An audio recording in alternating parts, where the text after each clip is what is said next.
महाराष्ट्र विधानसभा का special session का आज से आगाज, विधायकों ने ली शपथ। विधायक कालिदास कोलंबकर बने विधानसभा के pro tem speaker. Governor CP Radhakrishnan ने राजभवन में दिलाई शपथ। 9 दिसंबर को होगा महाराष्ट्र विधानसभा अध्यक्ष पद का चुनाव। राहुल नार्वेकर और सुधीर मुनगंटीवार की दावेदारी। विधानसभा सत्र से पहले छत्रपति शिवाजी महाराज की प्रतिमा पर देवेंद्र फडणवीस ने किया माल्यार्पण। डिप्टी सीएम अजीत पवार और शिंदे भी साथ में रहे मौजूद। छत्रपति शिवाजी महाराज के माल्यार्पण के बाद फडणवीस, शिंदे और अजीत पवार ने साथ में मिलकर उठाया हाथ, लोगों को एकता का दिया संदेश। संजय राउत ने अजीत पवार को लेकर किया कटाक्ष, कहा क्लीन चिट मिलनी ही थी, अजीत पवार को बीजेपी की वॉशिंग मशीन में धुल गए। संजय राउत ने बीजेपी की पॉलिसी पर साधा निशाना, कहा हमारे पास आइए, हाथ मिलाइए और काला धन सफेद करवाइए। हमसे हाथ मिलाइए और जो काला धन है सफेद कर, हमसे हाथ मिला। इंडी गठबंधन के नेतृत्व के मुद्दे पर बोले संजय राउत, कहा हमें ममता बनर्जी की राय पता है, हम सभी एक साथ हैं। ममता जी की ये राय हमें मालूम है। हम सब चाहते हैं कि ममता जी इंडिया ब्लॉक की प्रमुख घटक रहे, हमारे साथ रहे, चाहे ममता जी हो, चाहे अरविंद केजरीवाल जी हो, हाँ, शिवसेना हो, हम सब लोग एक साथ हैं।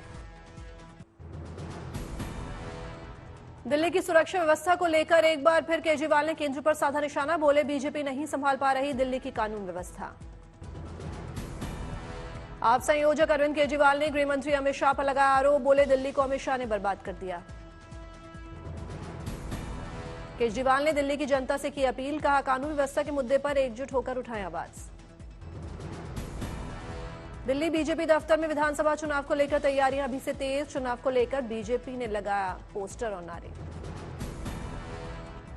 दिल्ली बीजेपी ने पोस्टर के जरिए आम आदमी पार्टी की सरकार पर साधा निशाना, लिखा अब तक नहीं सहेंगे, बदल के रहेंगे।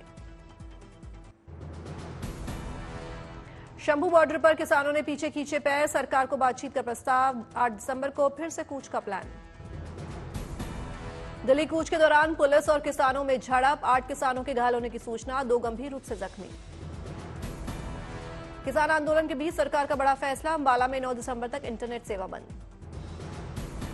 किसानों की मांग को लेकर केंद्रीय कृषि मंत्री शिवराज सिंह चौहान का बड़ा ऐलान, बोले सभी फसलों को एमएसपी पर खरीदेगी सरकार।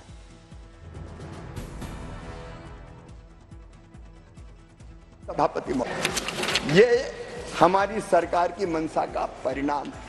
निरंतर माननीय सभापति महोदय, एमएसपी बढ़ाने का काम इस सरकार ने किया है। दिल्ली में पिछले 3 दिनों से वायु गुणवत्ता सूचकांक 200 से कम, 197 दर्ज की गई औसत एक्यूआई। दिसंबर की शुरुआत से ही धीरे धीरे सुधर रहा एक्यूआई, पूरे नवंबर बेहद खराब रही हवा की गुणवत्ता।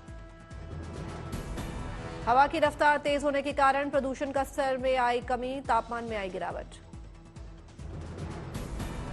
दिल्ली एनसीआर में जल्द सक्रिय होगी वेस्टर्न डिस्टर्बेंस, सोमवार से बुधवार तक आसमान में छाए रहेंगे बादल। हल्की बारिश भी होने की संभावना, सुबह बरस सकता है कोहरा।